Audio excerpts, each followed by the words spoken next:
À moins que vous ayez envie de voler au bonheur la chance ou avec aucun but particulier, il est plus qu'utile de préparer ces sorties en drone.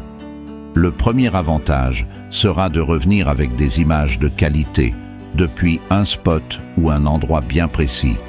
Cela évite aussi de gaspiller du temps ou de l'essence, surtout si en arrivant vous n'avez pas le droit de voler.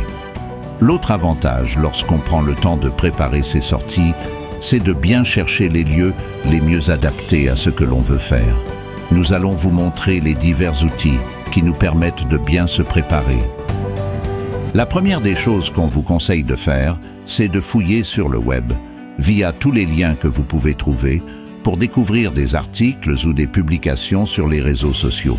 On imagine qu'en premier, vous allez viser un lieu qui ne se trouve pas loin de votre domicile, ou alors, si vous voyagez ou partez en vacances, celui qui se trouvera autour de l'endroit où vous vous trouvez pendant votre séjour.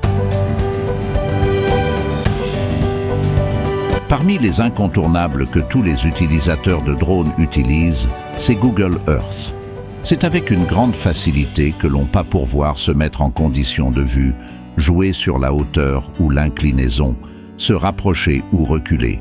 Bref, cela va nous permettre de voir et vérifier si les angles ou les points de vue correspondent à ce que vous recherchez. C'est déjà un réel plaisir de se balader dans ce monde virtuel de photos satellites, et cela va sûrement nous donner envie de se rendre sur le site choisi.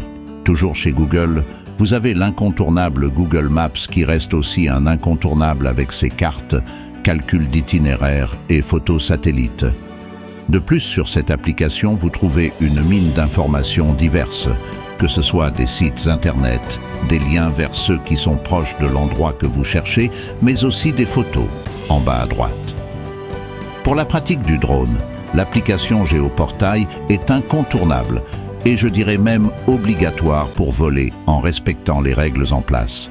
Elle permet de chercher un lieu bien précis comme sur Google Maps, mais elle permet surtout d'appliquer des cartes différentes qui se trouvent dans la partie gauche du menu.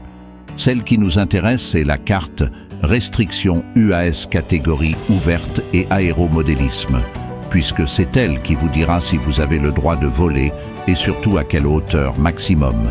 Pour résumer, bien préparer ses sorties drone est le secret pour optimiser ses déplacements et revenir avec les plus belles images possibles. Les temps de vol étant très importants au niveau de l'autonomie de vos batteries, moins vous chercherez lorsque votre drone vole. Plus longtemps vous pourrez capturer des photos ou des vidéos. Avec les sites et les applications que l'on vous a présentés dans cet article, n'hésitez pas à y passer du temps. Tournez dans les photos satellites ou sur le web. Cela vous permettra d'en ressortir avec de riches informations. Vous pouvez aussi faire voler votre drone sans but précis. Cela reste du plaisir et parfois, ça peut aussi vous apporter son lot de surprises. Retrouvez notre article complet et bien d'autres sur drone-technologie.fr. Merci et à bientôt.